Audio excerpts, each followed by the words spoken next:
All right, so today I really want to discuss the concept of good debt versus bad debt because I can't tell you how many people I sit down with that tell me that they feel they need to pay off all of their debt and then they can save and invest for the future. That, and for lack of a better term, it's a poor man's mindset, right? If not everybody wants to be rich, but if you want to be rich, if you want to be wealthy, if you want to be a producer, a business owner, if you have big money goals, then you've got to start thinking and adopting some of the mindsets of wealthy people. And wealthy people understand that not all debt is created equal. There's good debt and there's bad debt. Good debt is low interest rate debt. Bad debt is high interest rate debt, right? So my mindset, anything below 6% interest, that's good debt, right? Cheap money, they call it.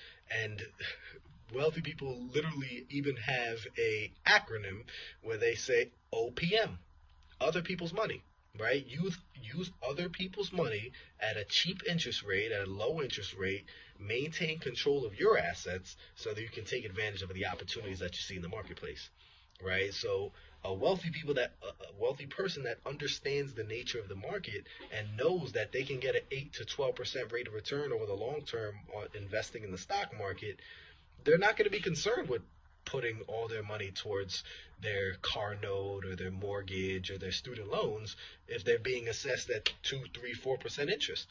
Why would I put all my extra discretionary income towards a debt that's being assessed at 3% if I know I can get an 8 to 12% rate of return on my investments over the long term? Right? Paying the minimum on the low interest rate debt and being able to invest as much as I can, that's going to allow me to build up a pot of money in my investment accounts that is large enough to pay off that debt if I want to, but I can also use that for the other goals that I have, like my retirement or starting my business or whatever it may be, right?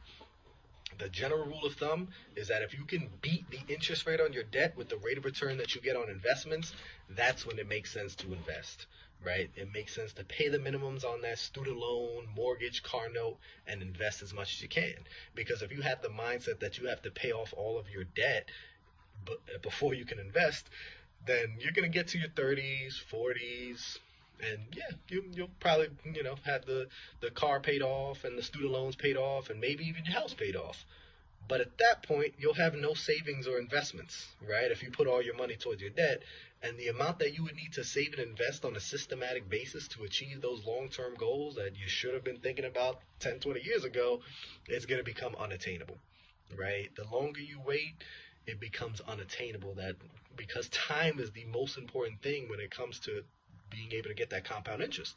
You need time to ride out the fluctuation, right? So I can't tell you how many times I've shown somebody, all right, yeah, the math, right? You can put all your extra money towards your student loans and you'll be paid off at this point, and then if you start your investing at this point, you'll have X amount. But if you pay the minimums on this loan and you start your investing now, you'll have X times 2, X times 3, right? Showing people what that time does for compound interest. So I'll definitely talk more about this concept because I'm really passionate about just understanding that wealthy people see debt as leverage, right? And I was listening to a rapper recently saying, "Oh, you should be paying off all this stuff. Why would you be putting all your money towards investment if you have all these debts?" Even rich people still have poor man's mindset sometimes, right? So we need to, no matter how much money you have, if you've got those big goals, adopt that mindset, pay the minimums on your low interest rate debt, and and invest as much as you can. But if you got a credit card and you're talking about trying to get an 8 to 12% rate of return on investments, but your credit card's assessing interest at 20%, yeah, that doesn't make sense. Pay off that credit card, free up the cash flow. That's high interest rate. That's bad debt. Get rid of that bad debt so you can free up cash flow and invest as much as you can, right? But understand, wealthy people see debt as leverage. They use other people's money to fund their projects so that they can maintain control of their assets and take advantage of the opportunities they see in the marketplace. As soon as you got to think about the opportunity cost. As soon as you give those dollars to the bank or whoever you owe, those dollars can never work for you again, right? You want to be a good steward of your money. You want your money working for you, right? Those dollars can never work for you again. Good debt versus bad debt is extremely important.